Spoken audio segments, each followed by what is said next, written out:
Four, three, two, one. Hey everybody, this is David Montelongo here with my partner, James Justitz.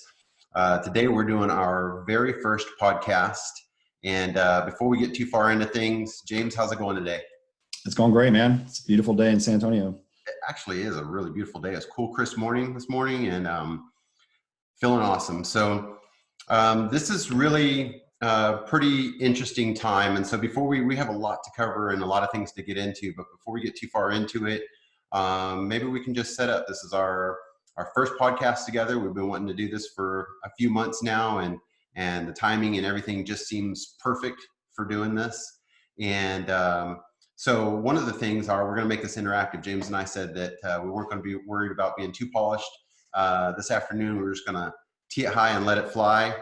And but we have a few podcast names that we're looking at right now. So one of our suggestions and one of the names that we want to call this podcast is Energized Appreciation with David Montelongo and James Justitz. Calling it Energized Appreciation because that's what we're doing. We're out there looking for property and real estate where we can experience appreciation or add value to create appreciation, right? And so we've been doing this for a long time in different ways through fix and flip and through lots of different types of real estate transaction. We'll get more into that, but pretty much talking about purchasing real estate and then adding value to it to really make that our have the end goal or the end desire that we're looking for. So before we jump too far into it, let's just tell everybody how you and I got together, James, how we met and how this all kicked off, so people have a little background on us. I'll just tell a little bit about you real quick. So James and I have both said many times that how important it is when you're selecting somebody to be in business with. If you're going to have a partner in business, it's really critical that you make the right choice about who you're selecting. And I really think it's important not to necessarily rush into, if you're going to get into business with somebody, not to necessarily to rush into business with somebody, because that can be if it works out right, it should be a long-term relationship. It should benefit everybody who's involved. So James actually hired me. I've got a construction company here in San Antonio, a high-end remodeling company. We build room additions, do kitchen remodels, bathroom remodels, whole house renovation, tear off the roof of the house, build second stories. I mean, major renovations. And a few years ago, 4 or 5 years ago now, James contacted me for some repairs at a property that he owns. And that property is right in the heart of a small sub-city here in the San Antonio area, Alamo Heights. If you guys are local, you'll know what we're talking about. If you're not, Alamo Heights is an older, I would call it an older area of town, a well-established area of town. It's got its own city structure with, fire department, police department, city hall, all of those types of things.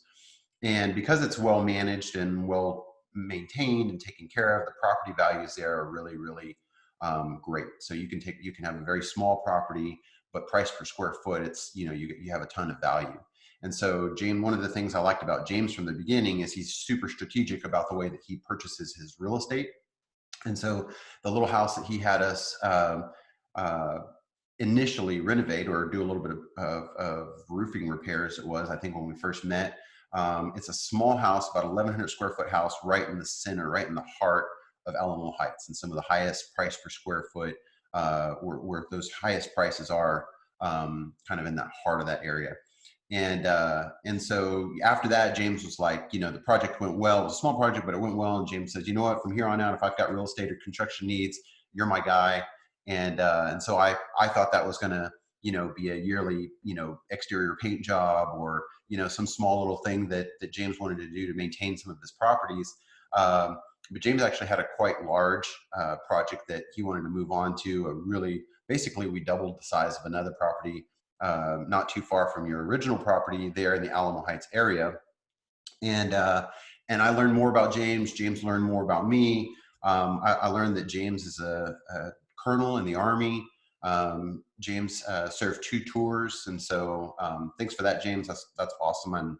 And something for me that was important, because of his background as far as that's concerned, gave me a lot of trust and comfort in doing business with him in other ways moving forward. And so James has been in sales, construction related sales. And then James's most recent career for the last 10 years or so is in medical sales. So James is, does well in his main focus or his main business, but then like a lot of us, like a lot of you guys out there who are watching this, want to do something more or outside of what you normally do for investment purposes, to build your legacies, to build your wealth, to make something different, set something up different for your families. And that's what James was about. And so that's how James and I kind of got hooked up there. Would you say, James, is that a fairly accurate description of how we got connected? Yeah, David. I mean, we first met because you did some work on some small work, minor roof repair on a house that I had, and I found you basically, from looking at reviews online and from different people that you had done work, for, and so obviously that was kind of our first, foray into working together. Just a small repair kept you in the back of my mind. You did a great job there. And then we immediately went into, building out a much bigger a project, adding on quite a bit of square feet to another project that I had. So really, you talked about trust and respect and mutual respect, and that really is the foundation of us working together. And it's a foundation of everything that we do. Every time we interact with people, every time we hire different subcontractors, and our relationships with our distributors. And so it's the foundation of our working together is really that trust and mutual respect. And so really that's the heart of it. Over the last several years now, we've kind of formalized our business relationship, and we've started a partnership together, working on developing properties here in San Antonio and buying lots and building new multifamilies. But just to go back to our relationship together and who we both are. I mean, David is well known in San Antonio. David Montelongo grew up here in San Antonio. The family is well known. A lot of you guys know David from being on an HGTV show. It's been some time now, but David has quite a following on one of the first flipping shows on HGTV. So a lot of you guys know David from that time, but more so just from your high-end construction company and what you've done. Wholesaling deals. I mean, you've been involved in over 1,000 real estate deals, commercial, wholesale, fix and flips, those types of properties. And I mean, even in the commercial world, I mean, you've owned an 8,000 square foot commercial property. So you're well versed, I think, in a lot of different parts of real estate. But I mean, every day is a learning experience for us as we go, forward in our partnership. And so, it's been a very positive for me, and it's just a great learning experience. We're both very passionate about it. Come from different parts of the business, but we both bring a passion to it and a mutual respect, and that's really the foundation of our relationship. So that's really what we talk about. We've been doing these shows now in San Antonio. This is our first podcast, but we've been doing some local presentations before the virus kind of shut everything down and moved more towards a virtual platform. So the timing's perfect for us. We'd already talked about doing more online and having an online presence. So the timing, not that it was a good thing, but it was something that we'd already discussed, and so it's perfect timing for us to spread the word out and get on the podcast, continue our local presentations here in San Antonio, and I think you had some things you really wanted to talk about today, David. Being our first podcast. Something that's really a lot of discussion right now is the SBA loan process for small businesses. I know that you've done a lot of research into that as a construction company owner. Tell us a little bit about that and what you've learned and kind of what you're seeing in the marketplace right now.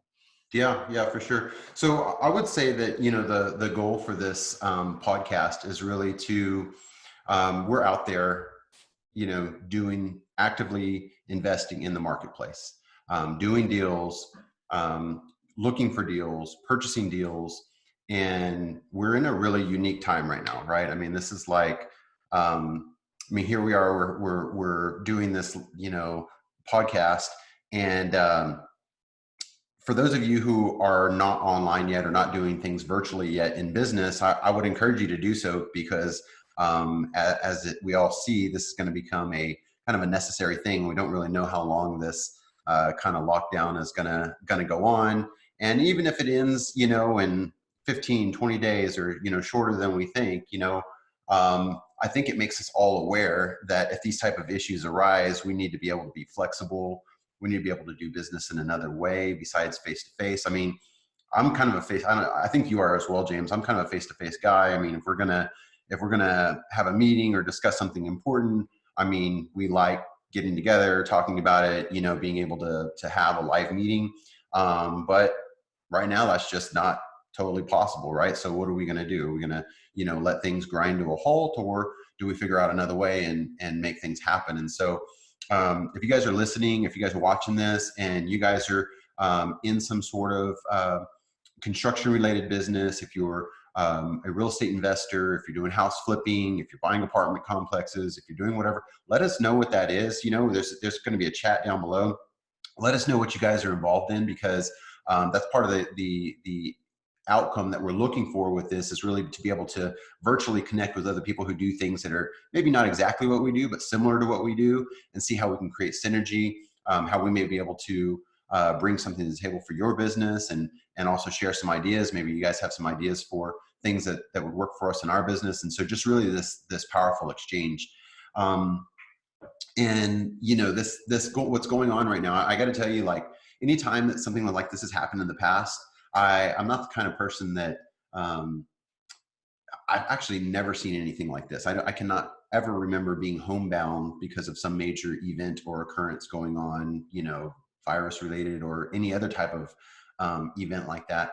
And I'm not the kind of person that typically gets overly concerned with something that gets out of hand like this, or some thing where the general public is very concerned about it. I'm usually, I usually don't make a big deal about it, and like, oh, this will, but this is affecting everybody. This is affecting everybody. And for the government to, ask everybody to stay home on a federal level, asking people to stay home, asking people not to meet, and then, obviously on a state level, and then to our local level, we're all being asked to be responsible, respectful of other people, and so that we can help contain this thing.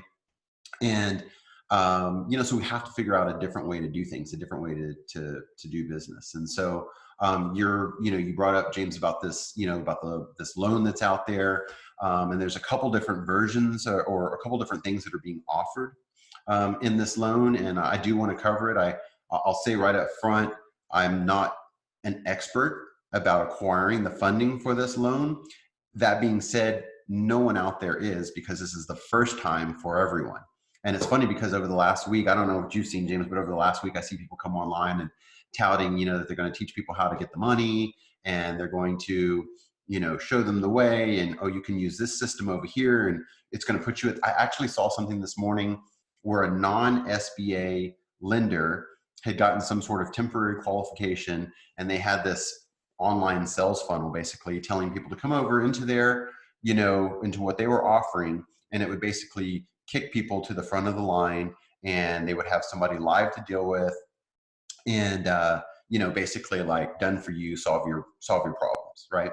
And so that's the first thing I'm going to tell you. If you guys are getting offered things like that, be wary, because there really is nobody out there that knows exactly how this thing is supposed to go, or what the exact rules are, exactly how you're supposed to do it. But I will tell you my experience, because I have this business, and because my business, because of the way my business is set up, we do qualify for the monies that are available. Probably like a lot of you guys that are out there watching and listening to this, you probably have businesses that qualify.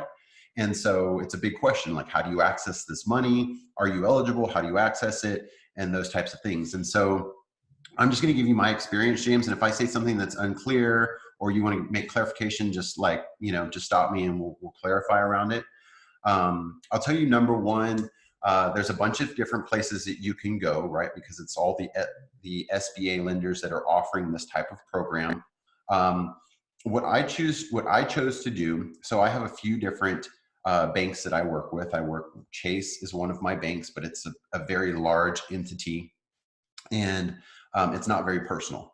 And so for me, I didn't really want to go the Chase route, because I just felt like I was going to get, lost in this system over there, and who knows how long it could take to get a hold of somebody.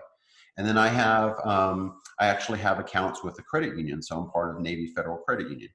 And, I thought about going that route, but with the credit union, there's also that particular credit union, there's also a lot of red tape. And I just didn't, when I looked at the website and called in, I just didn't get a really great feeling that they really were set up and knew what they were going to do. And so what I chose to do, we have our accounts with Broadway Bank. And so what I chose to do, Broadway is kind of a mid-range bank. It's local, it's Texas bank. And so for me, I felt like it was big enough to get things done and probably have some pull and some clout, but not so big that I felt like I was going to get lost in the system. And so that's the route that I chose to go. And, one of the first things, there's a lot of people that are offering that they can help you with this type of loan. But one of the first things that I would recommend is if you have a pre-existing banking relationship, to go there first. Because what happens is you basically, you apply for these things. And if you don't have somebody to talk to, then your application is just sitting out there and you're sitting around wondering if you've done all that you can, and done your diligence to make sure that you're getting the funding lined up, and if you have somebody to talk to, that makes it so much easier. So like last week, what I did is, so I filled out the initial application. So there's a couple of different applications that are available, and I'll speak to the ones that I know. I'm familiar with two, right? So there's a one, everyone's familiar with, this $10,000 loan that's available right up front to businesses, kind of a non-recourse loan. They're calling it a forgivable type loan. And basically, you don't have to go to your bank, and you shouldn't go through your bank for that particular loan. You should go to the SBA website. I believe it's sba.org. You go there. It's super easy. There's a big yellow banner, says click here, pulls up the application. You fill out that application there, and that puts you in line for that initial kind of $10,000 relief fund that they're offering. And that is not done through your bank. That is done directly through the SBA website. Separately from that, there is a paycheck protection program. I actually think it's changed names a couple of times since it started, but basically we'll just call it the PPP program. And that program is based upon, the idea behind that program, as I understand it, is it's really based on keeping people working, keeping Americans working, right? So the first report that we got like a week ago was that within a few days, there were 3 million unemployment applications that were filed. A few days later, that number was up to 6 million. The last time I heard it, it was up to 13 million people who had filed unemployment. I don't know what it's at currently, but the idea behind this loan program is to keep people working and to, for everyone not to have to file unemployment, but for employers to be able to get the funding that they need to keep their people working and busy. So if you are somebody out there who has people that work for you, or you have a business, or you pay yourself, then it makes you eligible for this program, right? And so basically this program is, the easiest way that I can explain it is if you pay payroll, let's say you have, so for us, we have 3 people that we pay on a regular basis. And we're a small company, but each of us have a certain amount that we pay into, we pay our payroll, and then we pay our payroll taxes and all of that. And so basically whatever that amount is each month, basically you can borrow up to 2.5 times that amount. So, and what you can use that money for, and I won't be super specific about it, but you can use it.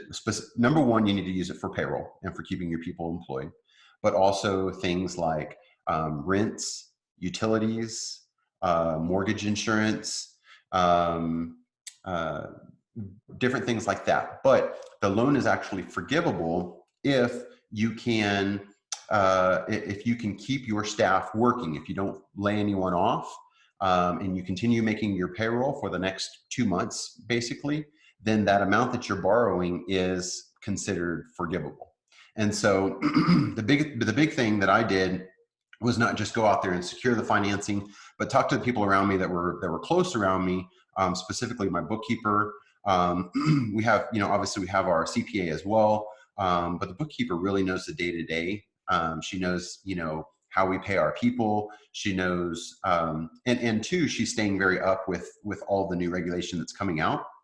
So, and I'm having her do it as I'm doing my research. I'm asking her to do her research as well, and then we're lining up to make sure that, for one, we're submitting everything properly so that we don't get clogged up in the system, right? If you don't do things properly, then sometimes your application or whatever can just sit out there. We didn't want that, so we're making sure to do things right up front. And then the even bigger thing, or the more important thing, is that let's say that money is released to us as a company, as a business. Well, then we really have to do our job to stay in compliance with how we use that money, so that, whatever portion of that is forgivable, or, doesn't have to be paid back, if we meet that criteria, then we can make that happen. And because that's the idea behind it, right? Now, if you go out and you borrow that money, you need that money, you don't have the income, and you're able to acquire that funding, I mean, it's still a 4% loan, so a really great interest rate. To provide money now. I say now, we don't know when these loans will be funded, but when they are funded, then, help with, at this point, up to 2 months of relief in your business and paying your people. So, I would say if somebody hasn't done it or is thinking about doing it, go do it. Just talk to the right people around you so that that you're staying in compliance. So I think that was a big deal for me, and one of my biggest learnings is you got to stay in compliance, so that whatever portion of these loans are forgivable, that that you can qualify for that, basically. So yeah. So David, you talked about the $10,000 SBA, direct from SBA. This the PPP program is going through. You mentioned Broadway Bank or a local bank or whatever bank. And do these banks have to be like approved? These are all basically SBA programs, right? But or government programs. So did you have to look on a website to see if, or did you just call Broadway and say, are you guys registered as an official vendor for this program? Yeah. So initially, I wasn't sure who I was going to go with. I was looking at everybody. I was looking at all my different banking options, that I already have. Plus, I was reaching out to friends and colleagues, and seeing if anybody else had a better plan or a different course of action that might work faster or more efficiently or whatever.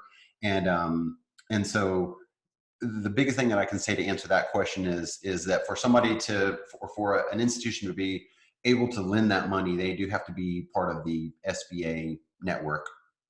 So that's really important. And so, the companies that are part of that, I mean, they're advertising it right up front, right on the face of their websites.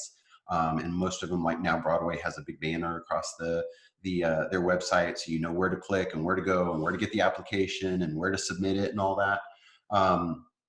One of the challenges, well, I'll get into that in a minute. So that's the biggest thing is they have to be SBA approved lenders. Now, I'm getting emails about other people who have recently become SBA lenders, or who've gotten approved to help clients with this program. And for me, that makes me a little leery. If somebody is new to being an SBA qualified lender, what hoops are they going to have to jump through to go be fully a part of that program before they can even start going out and offering funding, to someone like me or a business owner out there. So for me, I didn't want to deal with somebody who was new to the system or new to the program, and then they had things that they had to figure out on their end. I had things to figure out on my end, and this whole thing is a learning experience. I didn't want that. So I chose an established bank that's already an SBA approved lender. And so all they have to learn is the program, right? Because that's in itself is a challenge. Yeah. So you already applied, and you did that, I guess, online, right? That's all of it. All of your documentation goes online. Yeah. So the first application I filled out was SBA. Was the SBA on the SBA website, SBA.org. Went on there, filled that out, and you actually cannot apply for that little $10,000 grant or forgivable loan. You cannot apply for that portion of it through the bank. You have to apply for that portion of it through the SBA. Okay. On the SBA website. And but for the PPP part of the program, you cannot do that on the SBA website. That has to be through your bank. So I actually did. I reached out to Chase. I reached out to my credit union. I reached out to Broadway, and actually a few other banks that I didn't even have accounts and things set up with, and just finding out what the situation was, talked to my bookkeeper. And the information that I kept getting was the same. I believe the program opened up 2 Fridays ago now. And when it opened up, I don't know, I'm not sure what I think it was the third was 2 Fridays ago. And so that Friday, as soon as it opened, I went ahead and I went online and I filled out my application directly on the SBA website to get, for the $10,000. And then I thought I was in good shape. I thought I had done what I needed to do. I thought maybe the SBA was going to contact me and tell me how to start this next section of PPP. And so I thought I was okay. And then I, continued to read over the weekend and look into things. And it's funny because I woke up Monday morning, like super early on the following Monday morning, thinking to myself, like, shit, I don't think I did everything that I'm supposed to do to get all the money that I'm eligible for. And so even though I've been researching all weekend, like I woke up with this feeling like, no, I don't think I haven't completed this thing. I need to go do some more research. So I woke up early, just started digging into it again. And that's when I understood and found out that you had to do this PPP part of the program through bank or through an SBA lender. And so I started calling all of them. And by Monday, from Friday to Monday, they had gotten flooded with so many applications that all of their systems were jammed up. Chase was jammed up. Wells Fargo was, basically all of their links were broken. They had so many applications, so much response that they couldn't handle, all of the, I guess the way that the website had been set up, the portal had been set up, couldn't handle it. And so all of the banks had shut down. So Broadway was like, oh yeah, we opened it Friday, and I think they closed it like Friday afternoon or Friday evening. Like they didn't take any more applications. So Monday they said, we're still taking applications, but you got to send it to this email, and we're going to sort it that way so it doesn't get lost in this system. And so that's what I did. Stayed in communication with them throughout the week last week, followed up with a phone call this morning, and they confirmed for me, yes, we have your application, you're in queue. So that's something that I would say to folks is to also, a lot of these banks, they're only opening it up to people who are already account holders. So like for me on Broadway, I was an account holder for our business, but I did for my construction business where I pay payroll. I didn't have an account open there. Right. So they said to me, hey, we're really only accepting applications of account holders. So I wrote them a nice email and I said, I'm an account holder, but I'm an account holder through this company. But I want to apply through this company. And so that, basically telling them that makes me eligible to apply with your bank, make sure and push my application through. Right. In a nice way, I said that. And then immediately after that, or soon after that, I thought to myself, well, okay, because when you fill it out on the SBA website, right away they ask you, okay, give us your routing and account number so we know where to send this money to. So I've been thinking about it. I'm like, okay, well, if I have my business accounts open with Broadway for another business, but I'm applying through this business, I really need to have an account set up for that business so that when I'm approved, the money has a place to go, a place to hit, right? So that's a small detail, but a really solid point. That, if you're applying and you have a personal account someplace, but not your business is elsewhere, make sure wherever it is that you're applying, you've got your business account opened for the business that you're applying through, so that when the funding is ready, you've got an easy conduit, an easy channel for that money to come into your life, basically. Yeah. So now you're just kind of waiting, right? They told you they'd get back to you at a certain time to tell you if you're approved or not. Yeah. So last week it was when I called them. So I got my application in on Monday. I think I called them Monday, but I finally, I had a conversation with my guy on Tuesday, and he says, because I hadn't heard anything back. Like you send an application many times, you get a response right away, like, thank you for your application. We'll be responding to you in so many days, whatever. I got nothing. So, I want to hear, I'm an entrepreneur. I don't like to leave things in other people's hands. Right. So I'm calling them and daily and just checking in on things. And, so they said, if you have an account with us, even if it's not the right, that exact business, it's okay. We'll consider you as, an account holder here with us. And, but it's taking us about 7 to 10 days to get back to people. Yeah. Said, okay, well that's fine. Right. So I waited, I didn't bug them all week. And then I called first thing this morning and I talked to my guy again. And I said, hey, I just want to make sure that somebody got the email. And he was actually able to, this was actually pretty positive. So he said, I don't know that right offhand, but let me talk to my managers, see if they can get some information to make sure that we at least have you on file. I said, okay, great. He called me back within like probably less than 15 minutes and said, he called me back in 15 minutes and he said, did you send it to this email or that email? And so I looked it up. I confirmed where I sent it. He said, okay, great. That's where you're supposed to send it. I said, okay. And he hung up, called me back another 10 minutes later and confirmed that they had received my email, that I was in queue, that I had given all the information that I needed to give, because, there's beyond just the application, there's a stack of things that they're going to need. Right. And I didn't submit all that through the email because they didn't tell me to. They just said send in the application. So he confirmed with me that I did not yet need to send in all of the additional information. I needed the application, and I think one of the basic document, maybe my formation of my corporation, I think is what it was, and submit that. And then he says, that's all we need. Once we contact you now, have all of your additional information ready. When we let you know we need it, then at that point we'll need it. So at this point, I've gone as far as I can go with it, I believe, and it appears that they confirmed that like I'm in queue. So that's what I would say for people out there seeking this.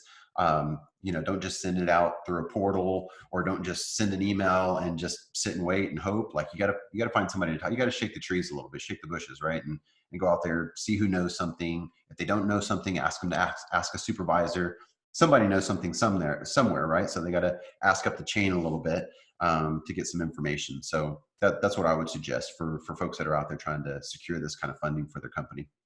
Yeah, that brings up a good point, and kind of what I'm hearing a lot from you in this conversation, and it brings up a lot of different thoughts that I've had over the years about whether I've been an employee at a large company or my experience in the Army, and now what we're doing together with real estate, everything that makes us successful or that's made us successful, and what you're doing right now is really about being proactive. You can't, just like you said, no one's going to come to your house and say, oh, we're offering this program to you. Yeah.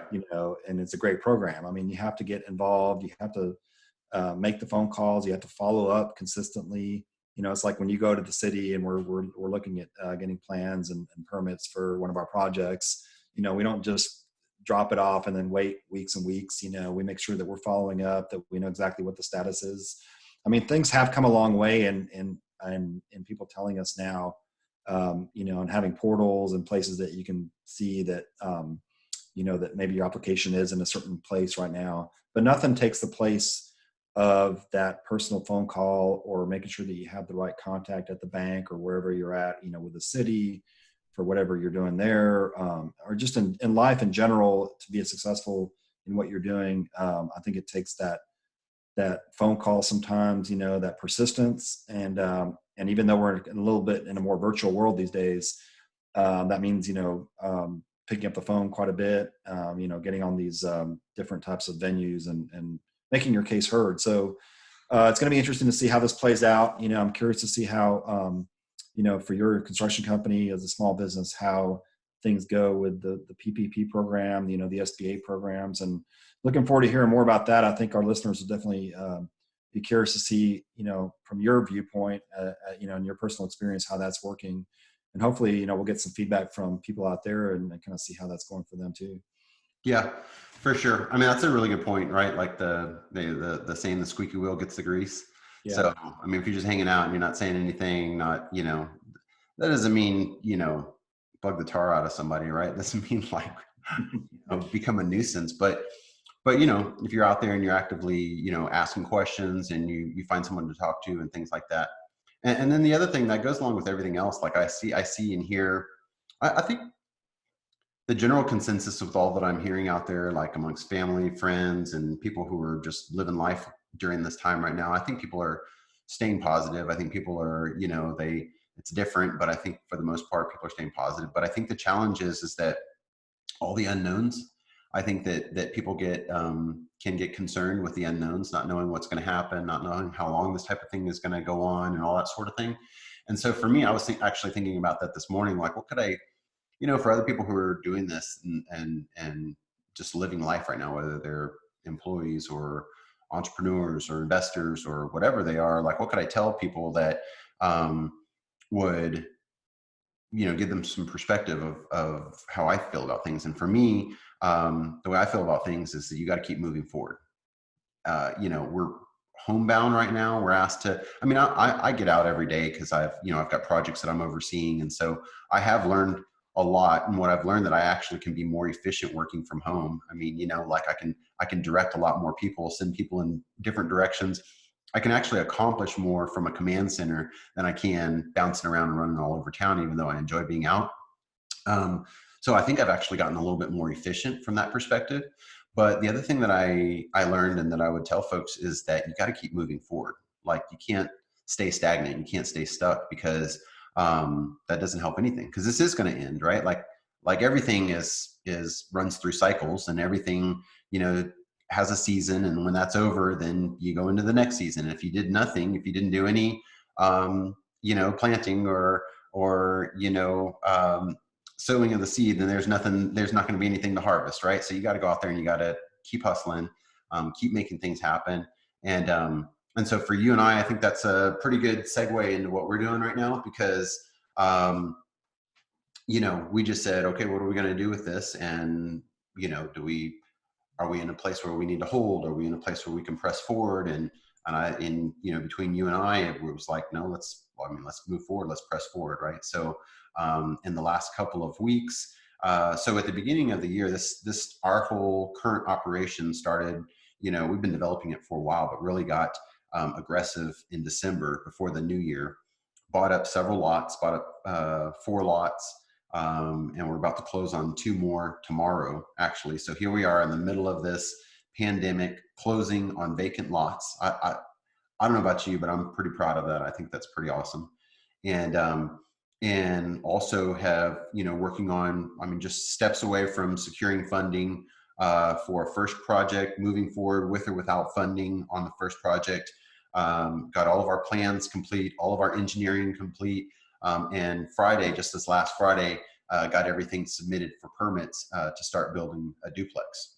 So these lots that we're building, they're duplex and triplex lots. So that's really our area of focus in our business together. You jump in anytime you want, James, but our focus in our business together is small multifamily, building small multifamily. So leveraging our individual experience, right? James's finance experience and my construction experience, to go out there and do something where we're building massive value, massive equity. That's why we kind of call this, or we're thinking about calling this podcast Energized Appreciation, right? Because we want to actively look for assets that are going to appreciate, whether it's because we bought it right, or because in this particular case, because we're building it and building a ton of equity in it, right? Because we're building it at cost, and we know what the value of these buildings are once they get leased up and everything.